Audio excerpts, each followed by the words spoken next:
پچھلی ویڈیو میں ہم نے بات اپنے پہلے رکوع پہ ختم کی تھی کہ جو لوگ حق اور ایمان کے معاملے میں ضد اور ہٹ دھرمی دکھاتے ہیں تو اللہ تعالیٰ بھی ان کے دلوں پر مہر لگا دیتے ہیں تاکہ وہ پوری زندگی پھر حق بات کو سمجھنے کی صلاحیت ہی نہ رکھیں۔ ضد، انا، ہٹ دھرمی یہ بڑے خطرناک عمل ہیں اور پھر ان کے نتائج بھی بڑے سخت ہوتے ہیں۔ یہ ایسے سائے ہیں جو انسان کے دل میں اکثر ایک ساتھ رہتے ہیں اور انسان کی عقل پر پردہ ڈال دیتے ہیں۔ یہ ایسے احساسات ہیں جو دل کو سخت اور رشتوں کو کمزور کر دیتے ہیں۔ انسان جب اپنی بات پر اڑنے لگے تو رشتے بکھر جاتے ہیں اور دل کا سکون بھی ختم ہو جاتا ہے۔ یہ میرا ذاتی تجربہ ہے کہ ضدی انسان وقتی طور پر کامیاب تو ہو جاتا ہے اور بظاہر اپنی بات بھی منوا لیتا ہے، مگر اس کی یہ ضد دلوں میں دوری کا سبب بن جاتی ہے اور ایسا انسان سب کے ساتھ ساتھ اپنے آپ سے بھی دور ہو جاتا ہے۔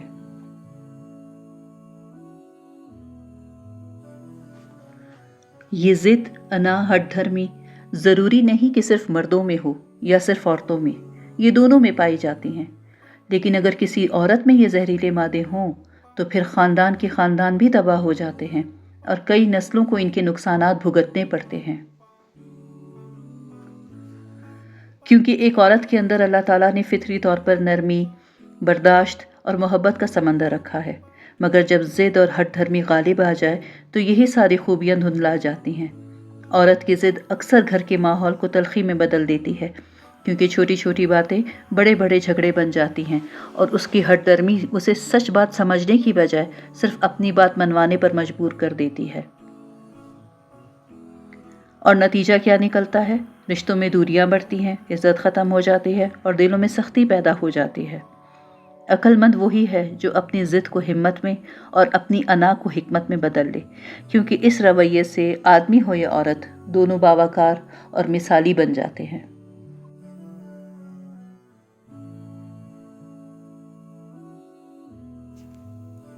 چلیے سبق کا آغاز کرتے ہیں آیت نمبر 8 کے ساتھ۔ بسم اللہ والحمد للہ، بسم اللہ الرحمن الرحیم، اللہم صلی وسلم علی نبینا محمد۔ السلام علیکم، امید ہے آپ سب ایمان اور صحت کی بہترین حالت میں ہوں گے۔ وَمِنَ النَّاسِ مَن يَقُولُ آمَنَّا بِاللَّهِ وَبِالْيَوْمِ الْآخِرِ وَمَا هُمْ بِمُؤْمِنِينَ، اور لوگوں میں سے بعض ایسے بھی ہیں جو کہتے ہیں کہ ہم اللہ تعالیٰ اور آخرت کے دن پر ایمان رکھتے ہیں، مگر وہ مومن نہیں۔ اس صورت میں پہلے مومنوں کی خوبیاں، پھر کافروں کی عادات، اور اب اس آیات میں اب منافقین کا ذکر ہو رہا ہے، جو بظاہر اپنے آپ کو مسلمان کہتے تھے مگر دل سے مسلمان نہیں تھے۔ یخادعون اللہ والذین آمنوا وما یخدعون الا انفسهم وما یشعرون، وہ اپنے خیال میں اللہ تعالیٰ اور مومنوں کو دھوکہ دیتے ہیں، حالانکہ حقیقت میں اپنے آپ ہی کو دھوکہ دیتے ہیں، لیکن وہ سمجھتے نہیں۔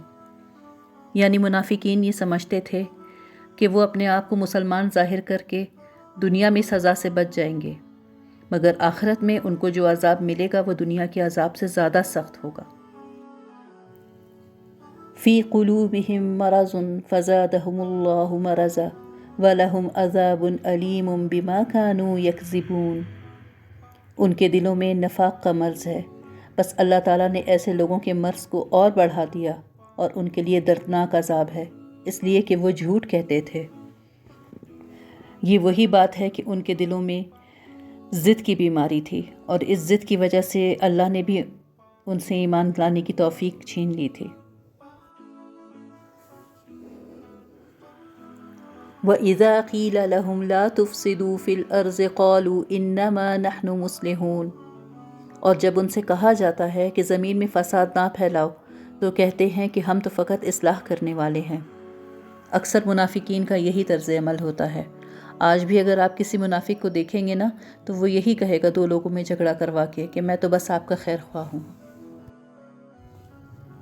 الا انہم هم المفسدون ولکن لا یشعرون، خبردار یہی فساد کرنے والے ہیں لیکن یہ سمجھتے نہیں۔ یعنی اللہ تعالیٰ ہمیں ان کے بارے میں خبردار کر رہے ہیں کہ اصل فساد یہی کرتے ہیں۔ وَإِذَا قِيلَ لَهُمْ آمِنُوا كَمَا آمَنَ النَّاسُ قَالُوا أَنُؤْمِنُ كَمَا آمَنَ السُّفَهَاءُ أَلَا إِنَّهُمْ هُمُ السُّفَهَاءُ وَلَكِنْ لَا يَعْلَمُونَ۔ اور جب ان سے کہا جاتا ہے کہ مومنوں کی طرح تم بھی ایمان لے آؤ تو کہتے ہیں کہ کیا ہم بھی اس طرح ایمان لے آئیں جس طرح کہ یہ بے وقوف ایمان لائے ہیں۔